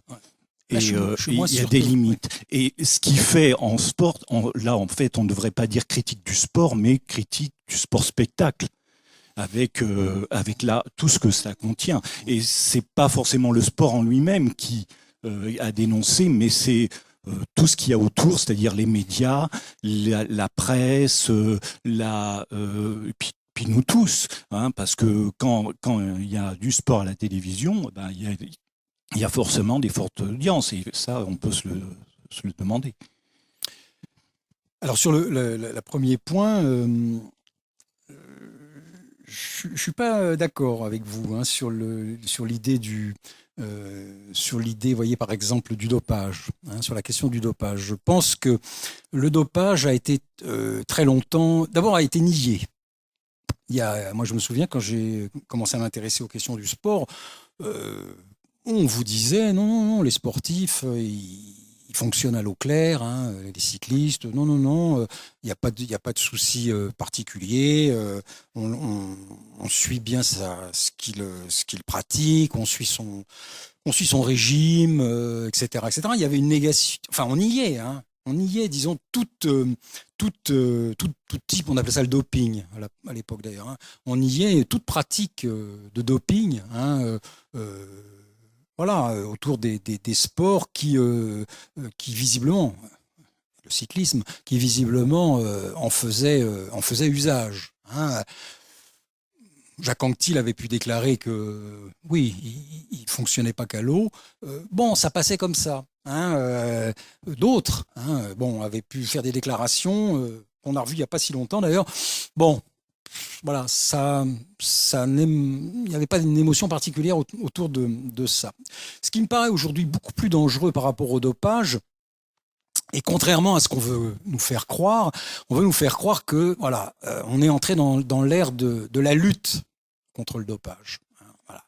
Le grand thème, hein, depuis 15-20 ans, c'est ça, c'est la lutte contre le dopage, avec toutes les institutions qui vont avec, hein, l'AMA, Agence mondiale antidopage, hein, qui est liée d'ailleurs au CIO, hein, qui nous disent tous, voilà, on commence à mettre des protocoles, hein, particuliers qui vont nous permettre de voir si véritablement les sportifs se dopent, etc., etc. Bon. Alors c'est fait en athlétisme, c'est fait dans le vélo, etc., etc. Et de temps en temps, alors il y a des milliers de contrôles, hein, milliers de contrôles, dans tous les sports, hein, quelques cas comme ça, quelques cas. Dernièrement, le dernier Tour de France, 0 cas de dopage. Il serait passé d'un peloton entièrement dopé l'année d'avant à un peloton entièrement propre en 2014. Bon, ça fait à peu près sourire, hein. Attendez, je termine juste. Non, mais j'ai compris. Mais ce que je montre, si vous voulez, c'est les tendances lourdes de cette affaire. Bien sûr, si je m'amuse avec vous à courir là-bas, bon, quelles sont les conséquences, voyez, quel est l'environnement, si on fait un ping-pong ensemble dans la salle ici à côté, voyez, bon, quelles conséquences, rien. Non, ce dont je parle évidemment, c'est du sport de compétition, hein, qui donne le là. Alors qui donne le là non seulement pour les grandes compétitions mondiales, mais qui donne le là aussi pour les compétitions plus basses, entre guillemets, hein, pour le sport dit amateur, pour le sport dit de masse. Parce que ce qu'il faut aussi savoir, c'est que dans le sport de masse, il y a une grande puissance d'identification, hein, ou de projection, justement, aux champions. On a beau être soi-même rien du tout, pas de record, on n'est pas un sportif, etc. On joue ici ou là dans un petit club, etc., etc. La grande puissance du sport, c'est cette puissance, si vous voulez, d'addiction et d'identification aux sportifs, qui fait que tout jeune, il n'a plus le portrait d'Humphrey Bogart chez lui, mais celui de Zidane, de Ronaldinho ou que sais-je encore, voilà, ou de Messi. C'est ça aujourd'hui la puissance du sport véritablement. Et donc, ce qui est donné d'en haut, eh bien, évidemment, se répercute et descend, vers la jeunesse, la population en général. Alors, comme vous me dites, il ne faut pas voir les choses de manière si caricaturale. Oui, c'est vrai, il ne faut pas les voir de façon caricaturale. Mais il faut quand même voir une tendance lourde de ce qu'est véritablement le sport et ne pas me dire non, le sport c'est ailleurs, c'est autre chose, c'est à côté de ce que vous me dites, comme si le sport n'avait précisément rien à voir avec le dopage, en l'occurrence la violence, etc. Puisqu'on ne parle que de ça. Quand vous voyez aujourd'hui, quand vous lisez aujourd'hui les faits divers, c'est une suite de dopés que l'on nous montre. Rappelez-vous par exemple les Jeux Olympiques où voilà, la plupart des grands sportifs américains ont été pris. Marion Jones, la fameuse Marion Jones, la fille aux médailles d'or.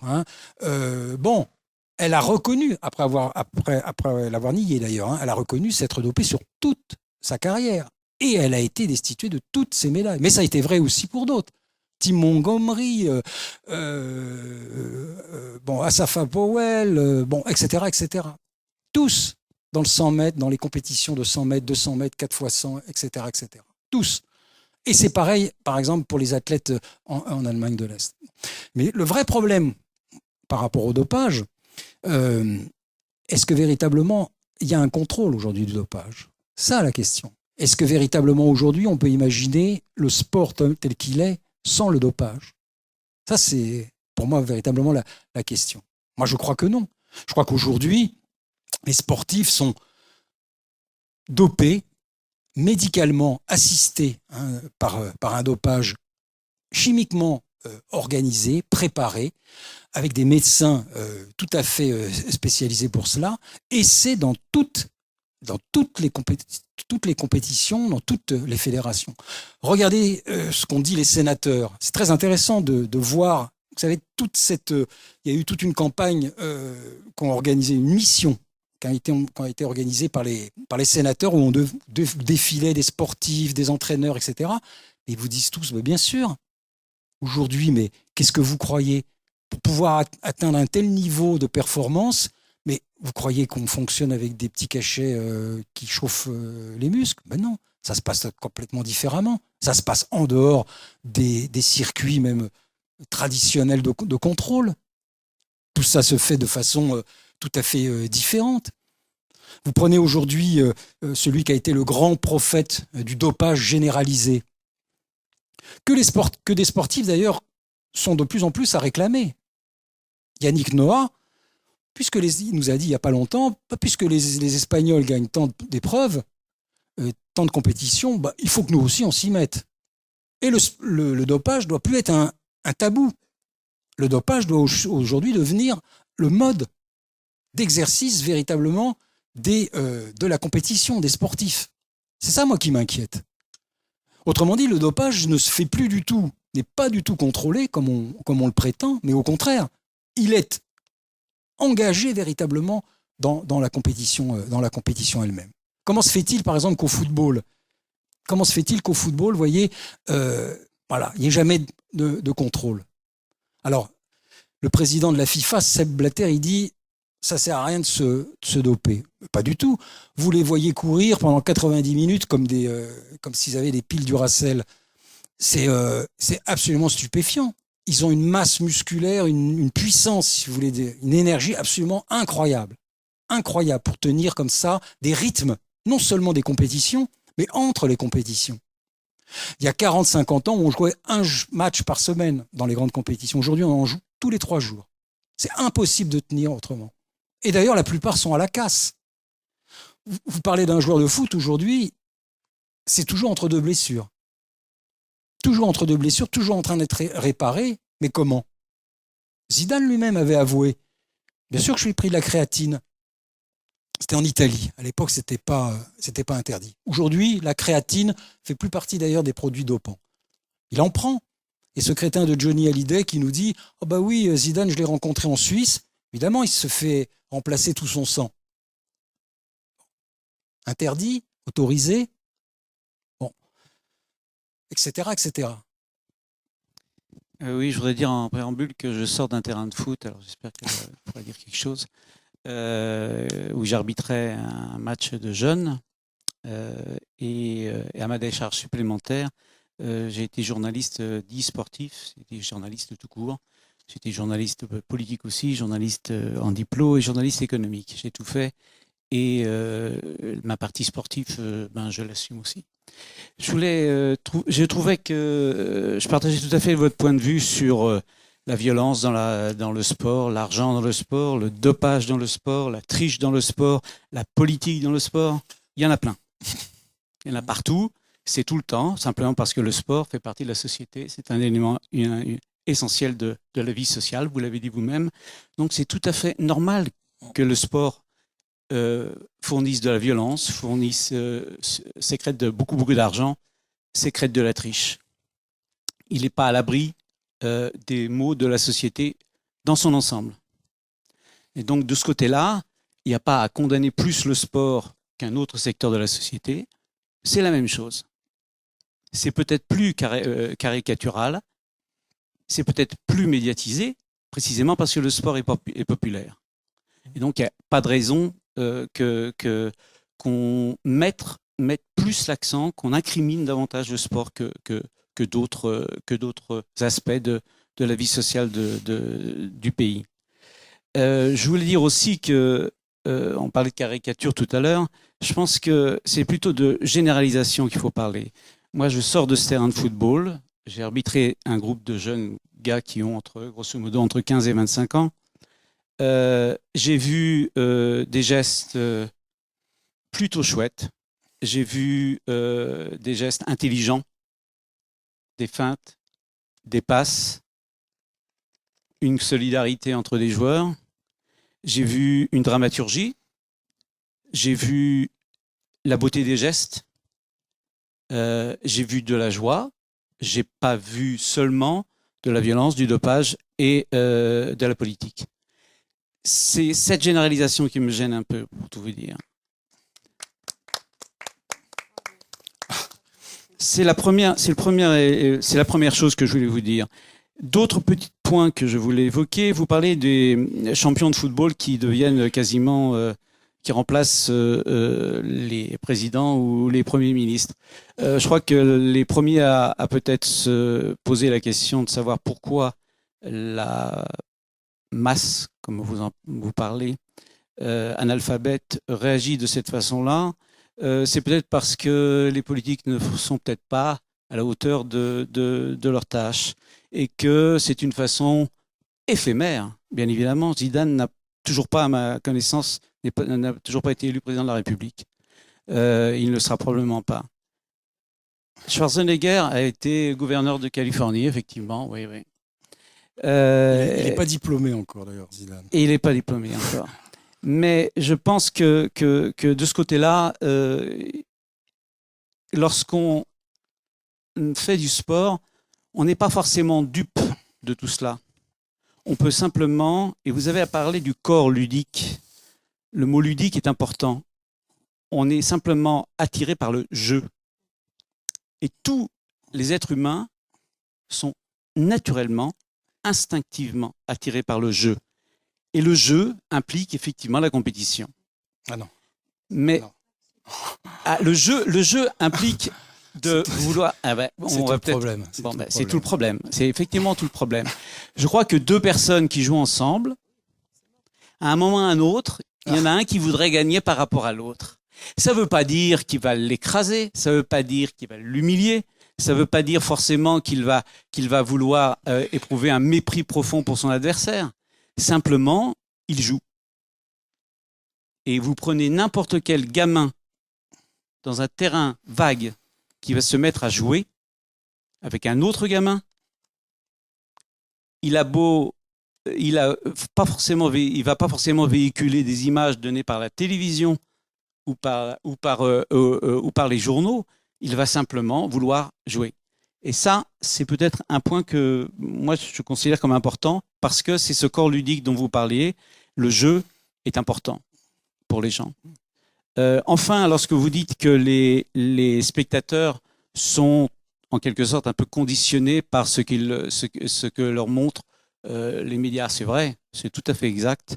Je le partage entièrement. Seulement, ces spectateurs, ils sont souvent acteurs aussi. Les gens qui sont dans les stades, ils sont aussi joueurs. Très, très souvent. Pas tous, mais une bonne partie. Et lorsqu'ils sont sur un terrain, eh bien, ils sont en train de jouer. Et ils ne sont pas en train d'être en train de regarder dans un stade un autre match.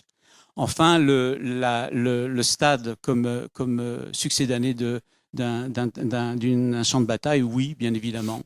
Mais est-ce qu'il ne faudrait peut-être pas préférer avoir quelques bagarres autour d'un stade plutôt qu'une guerre qui fasse des centaines de milliers de morts? Moi, je prends les bagarres autour du stade. Alors, plusieurs points. Ce que vous dites de ce qui se passerait sur un terrain de foot auquel vous avez participé, hein, si j'ai bien compris, comme arbitre, oui, mais c'est précisément ça, la partie invisible du sport. Hein, c'est ce qu'on ne voit pas, justement. Hein. Ouais, c'est précisément ça le problème. Vous voyez, c'est cette partie, justement, invisible. Alors, sur l'aspect, disons, du sport, simplement reflet, hein, reflet de la société, miroir de la société, etc. Ça a dû être vrai, oui, à un moment. Je pense que effectivement, le sport, recueillait en quelque sorte ce qu'on pouvait voir ailleurs dans la société. Finalement, dans le sport, il y avait à peu près les mêmes types de rapports sociaux que l'on avait entre nous, voilà, en dehors. Hein, tout simplement du lieu même sportif. Hein. Bon, ni plus ni moins. Je pense qu'aujourd'hui, les choses ont diamétralement changé. Hein, se sont même profondément modifiées. Et de ce point de vue, on ne peut plus parler vraiment du sport comme simplement un reflet, qui serait quelque chose pensé finalement comme un peu passif. Vous voyez, le reflet, il y a quelque chose qui existe, c'est avec le reflet, c'est-à-dire bon, voilà, ça vient dans la continuité de ce qui existe, de l'environnement, etc. Mais pas plus. Je pense l'inverse, moi. Je pense qu'aujourd'hui, le sport, c'est pas simplement le reflet, c'est pas simplement le miroir de la société, mais je pense que c'est vraiment un projet de société. Je pense que c'est un projet de société. Et peut-être d'ailleurs d'une société qui n'a plus de projet, ou qui n'a qu'un seul projet, celui du sport, justement. Qui deviendrait, vous voyez, ce rapport, en quelque sorte, hégémonique que l'on a avec soi-même.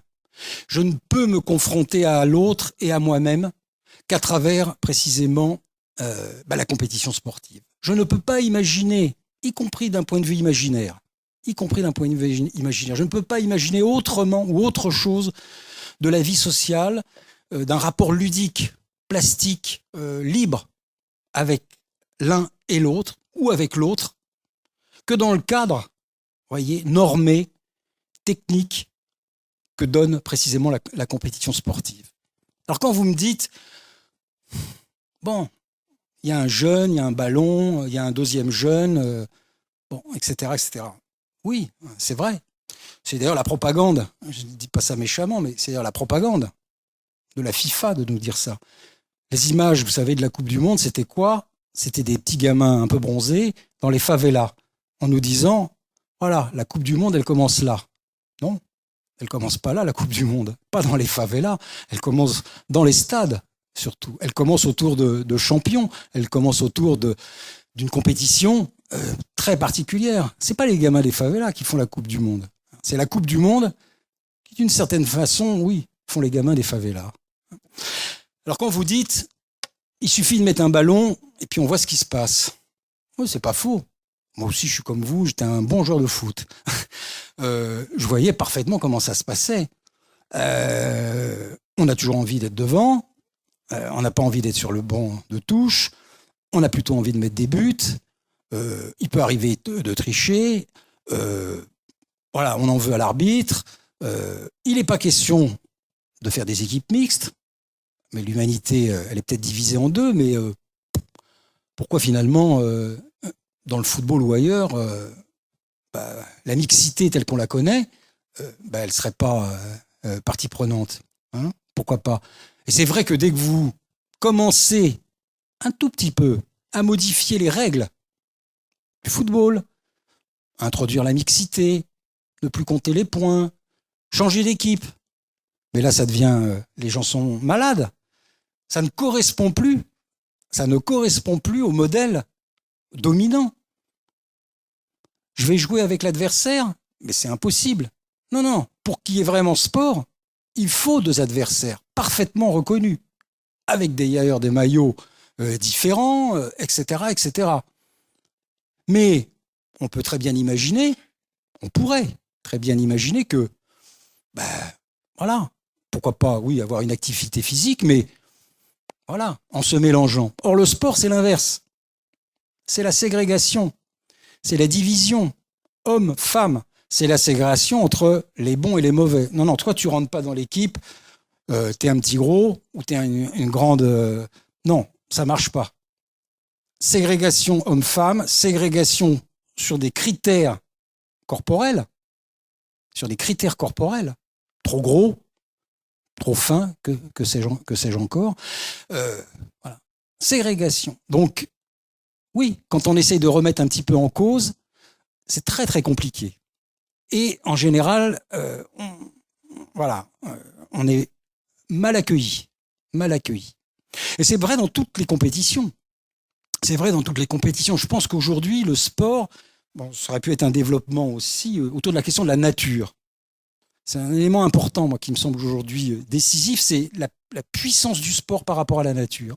Comment, en quelque sorte, vous voyez, le sport, je pense par exemple au ski, comment le sport de compétition, les Jeux Olympiques, etc., comment ils ont transformé physiquement, comment ils transforment physiquement la montagne, la mécanisation de la montagne, l'aspect compétition de la montagne, voilà, en un champ, c'est vrai, où simplement l'aspect, ludique, le rapport plastique, émotionnel que l'on peut avoir avec la neige, eh bien, est transformé en une course à la performance entre des piquets qui ne sont évidemment plus des bois ou des arbres, mais qui sont des éléments en plastique vis-à-vis duquel il faut se confronter de façon violente. C'est ce rapport-là, vous voyez, entre son propre corps et puis, par exemple, la nature, qui me paraît tout à fait étonnant.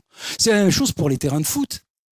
Pourquoi ils doivent faire telle dimension? Pourquoi les cages doivent faire telle dimension? Pourquoi le ballon doit peser un tel poids? Pourquoi doit-il y avoir un arbitre? Moi, je suis pour le libre arbitre. Bon, voilà les questions. Et dès que vous remettez en cause, et on vous dit, mais là, vous êtes en train de détruire le sport. Je siffle la fin des prolongations. Je voudrais remercier Marc Perelman. Merci. Je vous remercie beaucoup aussi, parce que ces causeries, c'est un lieu où les idées s'échangent. Moi, je vois pas de compétition dans la salle, non, mais je vois que on rentre avec des questions et des sujets de réflexion pour chez soi et pour son écran de télévision aussi. Alors merci et n'hésitez pas à continuer l'échange avec Marc Perelman et peut-être le prolonger par la lecture de ses ouvrages.